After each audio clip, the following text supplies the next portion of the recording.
नमस्कार मित्रांनो, मी भाग्यश्री प्रधान आणि तुम्ही पाहत आहात Marathi GK answer and question. आजचा आपला टॉपिक आहे 11 जून 2025च्या चालू घडामोडी म्हणजेच इंटरनॅशनल आणि नॅशनल लेवलचे करंट अफेअर्स। खरं पाहता तुम्ही जर MPSC स्पर्धा परीक्षेचा अभ्यास करत असाल तर प्रत्येक प्रश्न पत्रिकामध्ये 10 ते 25 प्रश्न या करंट अफेअर्सवर येत असतात आणि त्याच अनुषंगाने मी हे यूट्यूब चॅनल दैनिक घडामोडींचं चॅनल चालू घडामोडींचं चॅनल मी तुमच्यासाठी घेऊन आले आहेत। तरी पण तुम्हाला विनंती आहे, तुम्ही जर आपल्या चॅनलवरती नवीन असाल तर आपलं चॅनल सबस्क्राइब करून घ्या, व्हिडिओला लाईक करा आणि तुमच्या मित्रांना जास्तीत जास्त शेअर करा। चला सुरुवात करूया। प्रश्न पहिला आहे, कोणत्या देशाच्या क्रिकेट संघाचा कर्णधार मोहम्मद वसीमची ICC player of month May 2025 साठी निवड करण्यात आली आहे? तर याचं बरोबर उत्तर आहे ऑप्शन क्रमांक ए, UAE या देशाच्या क्रिकेट संघाचा कर्णधार मोहम्मद वसीमची ICC player of month May 2025 साठी निवड करण्यात आली आहे।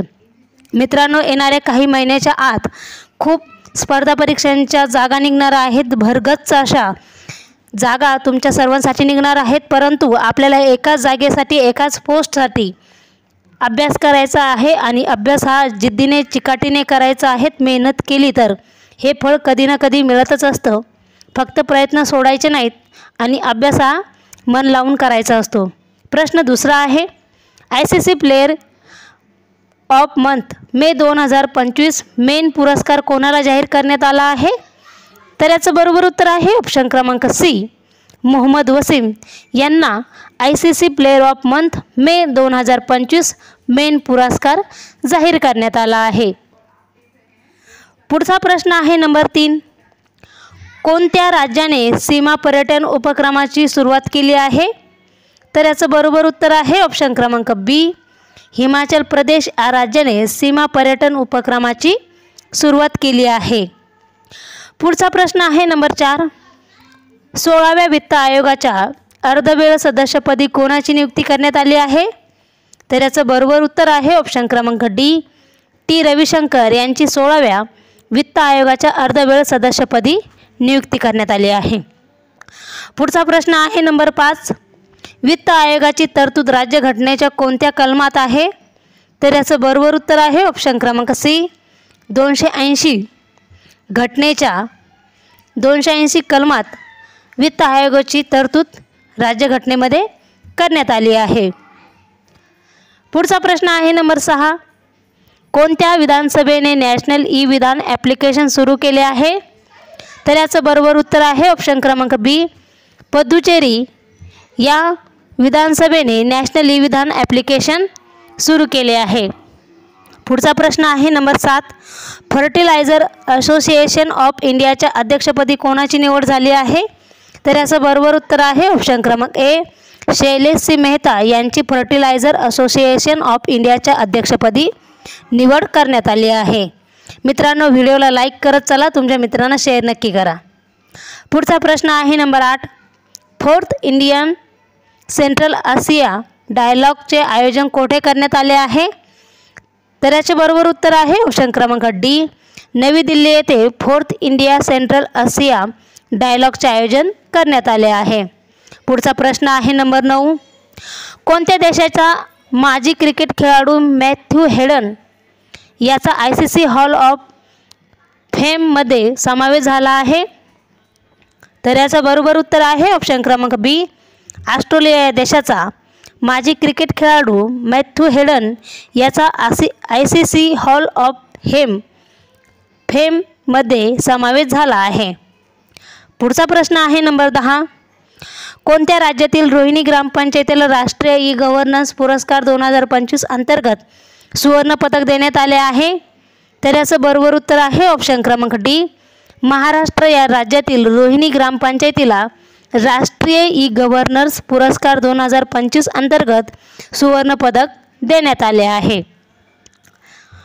मित्रांनो, आपल्या चॅनलचे मेंबरशिप नक्की व्हा। सुपर थँक्स तुमच्या सर्वांसाठी उपलब्ध आहेत।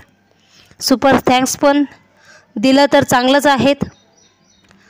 पुढचा प्रश्न आहे नंबर 11, महाराष्ट्र राज्यातील कोणत्या जिल्ह्यातील रोहिणी ग्रामपंचायतीला राष्ट्रीय ई गव्हर्नन्स पुरस्कार 2025 अंतर्गत सुवर्ण पदक देण्यात आले आहे?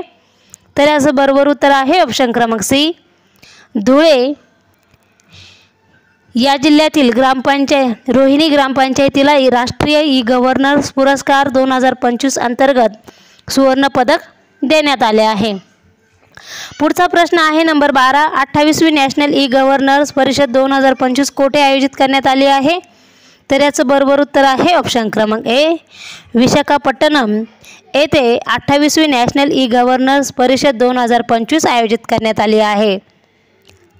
पुढचा प्रश्न आहे नंबर 13, कोणत्या राज्याने 800 वर्ष जुने पांड्य काळातील शिवमंदिर सापडले आहेत? याचं बरोबर उत्तर आहे ऑप्शन क्रमांक डी, तामिळनाडू या राज्यामध्ये 800 वर्ष जुन्या पांड्या काळातील शिवमंदिर सापडले आहेत।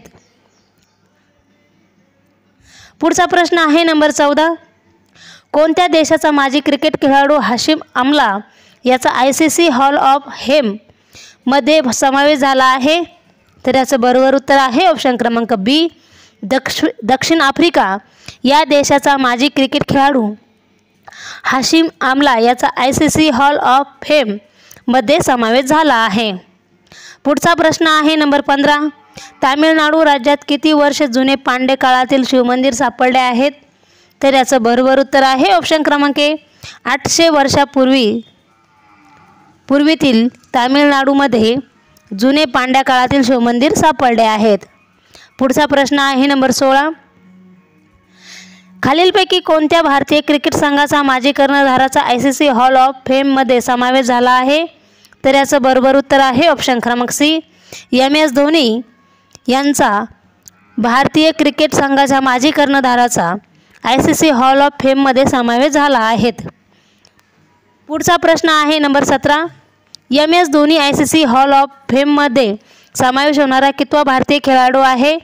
तर याचं बरोबर उत्तर आहे ऑप्शन क्रमांक ए, 11वा भारतीय खेळाडू आहेत MS Dhoni ICC hall of फेममध्ये समावेश होणारा भारतीय खेळाडू आहेत। पुढचा प्रश्न आहे नंबर 18, प्रख्यात लेखिका सारा जोसेफ यांना 2024चा कोणत्या राज्यातील मातृभूमी साहित्य पुरस्कार प्रदान करण्यात आला आहे? तर याचं बरोबर उत्तर आहे ऑप्शन क्रमांक सी, तामिळनाडू या राज्यातील प्रख्यात लेखिका सारा जोसेफ यांना 2024चा मातृभूमी पुरस्कार प्रदान करण्यात आला आहे। पुढचा प्रश्न आहे नंबर 19, वर्ल्ड एक्सपो 2025 कोठे आयोजित करण्यात आला आहे? तर याचं बरोबर उत्तर आहे ऑप्शन क्रमांक बी, जपान येथे वर्ल्ड एक्सपो 2025 आयोजित करण्यात आला आहे। पुढचा आणि शेवटचा प्रश्न आहे नंबर 20, किती वर्षानंतर भारतीय व्यक्ती अंतराळात जाणार आहे? तर याचं बरोबर उत्तर आहे ऑप्शन क्रमांक डी, 41 वर्षानंतर भारतीय व्यक्ती अंतराळामध्ये जाणार आहेत। मित्रांनो, हे होते 11 जून 2025च्या चालू घडामोडीज। असेच नवीन व्हिडिओ पाहण्यासाठी आपल्या चॅनलला लाईक, शेअर आणि सबस्क्राईब करा। इथेच थांबूया, धन्यवाद।